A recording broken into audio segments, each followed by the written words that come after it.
A single number stored wrong could turn a beloved character into a nightmare overnight. Some of gaming's most infamous disasters were never really bugs at all, just glitches, myths, and coincidences that terrified players enough to become permanent history. The strangest part is that the games nobody could fix are the ones we refuse to let go. Nuclear Gandhi. Picture the most famous pacifist in human history sitting behind a stockpile of nukes, itching to end the world over a border dispute about wheat. That is the version of Mahatma Gandhi an entire generation of gamers grew up fearing, and almost none of what they think they know about how he got that way is true. The story goes like this. In the original Civilization from 1991, Gandhi's aggression was set to 1 out of 10, the friendliest leader in the game. Switch to democracy, the legend says, and every leader's aggression drops by 2. Gandhi's 1 becomes -1. The game's 8-bit math cannot hold a negative number, so it wraps to 255. Instant maximum aggression, clean story, technical, believable, exactly what a rushed 1991 codebase would do. One problem: nobody has ever produced the actual line of code that does it. Later, developers openly admitted Gandhi was built to be unusually nuke-happy on purpose. The overflow never needed to exist. Players just needed an explanation good enough to repeat, and repetition turned theory into history. But if a bug that probably never happened can become this immortal, imagine what waits inside the actual memory of one of the best-selling games ever made. Once players stop trusting the story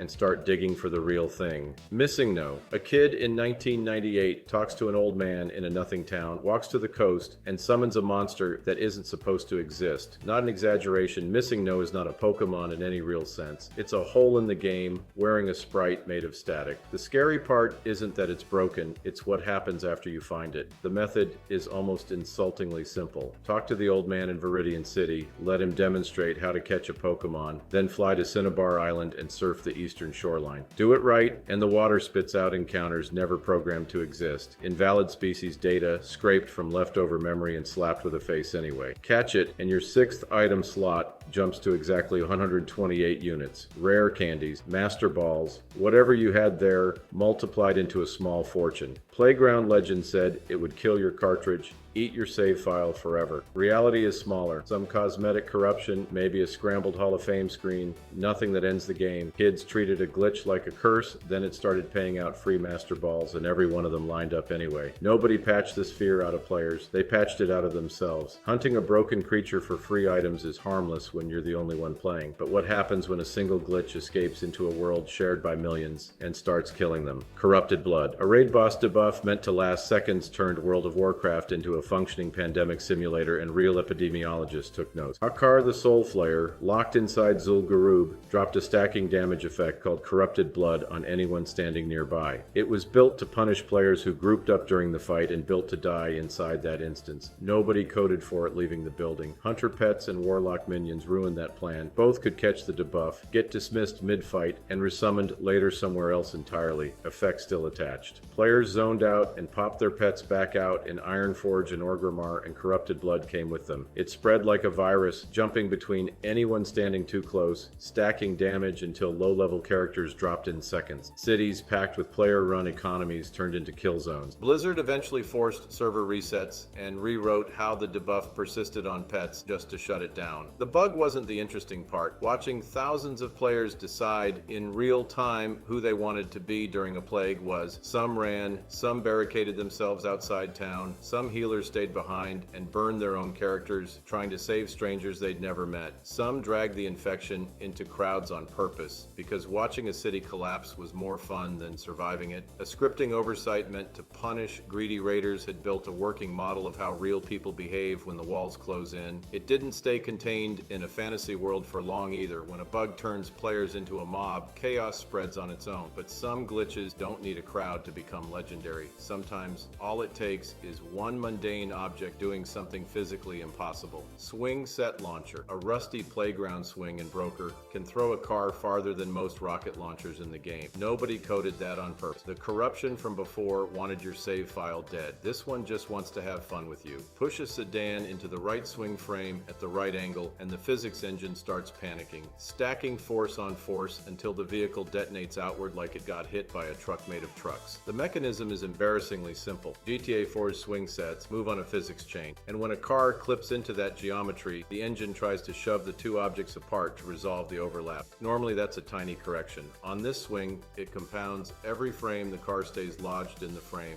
until the numbers spiral and the car launches like it was fired from a cannon nobody built. Players have sent cars hundreds of meters down the block. Others have watched sedans clear rooftops and vanish into the Liberty City skyline before crashing back down in a heap of scrap metal. The car dies almost every time. The game never does. That's what turned this into folklore instead of a footnote. Zero risk, no corrupted data, just a stupid, beautiful explosion of chaos you could trigger again in 10 seconds. People started competing over it, timing launches to clear landmarks. Rockstar patched GTA 4 plenty of times. This glitch still sits there, untouched. Maybe it's buried too deep in the physics code to isolate, or maybe somebody decided some bugs are worth more broken. A car flying across the city is chaos players chose to keep, but the most legendary glitch of all wasn't a launch or a joke. It was an invisible door in the most famous game of all time, one so mysterious that players couldn't agree on whether it was even a mistake. Minus World. There is a level in the original Super Mario Bros. With no door, no pipe announces it, nothing on the map hints at it. You find it by clipping through a wall that was never supposed to let you through, and once inside, the game cannot get you back out. Kids in 1985 called it World 1 because that is what screen says, not a typo. The game pulls a warp value out of corrupted memory, a number that should read 36, and renders it as -1 instead. That broken digit is why this level feels cursed instead of just glitchy. Clip through that wall near the exit pipe in World 1-2 and you land in a water level identical to World 2-2. Same layout, same enemies, same music. The exit pipe just loops you back to the start of World 1 forever until the clock runs out or the console gets reset. The Famicom Disk System version produces different broken levels entirely since the memory sits slightly different. Same mistake, different ghost. For decades, players argued Nintendo planted this on purpose. Never confirmed, never denied loudly enough to kill the rumor. A hidden door players adopted as folklore is one thing when it only hurts the person who finds it. But some glitches hand you the power to blow up everyone around you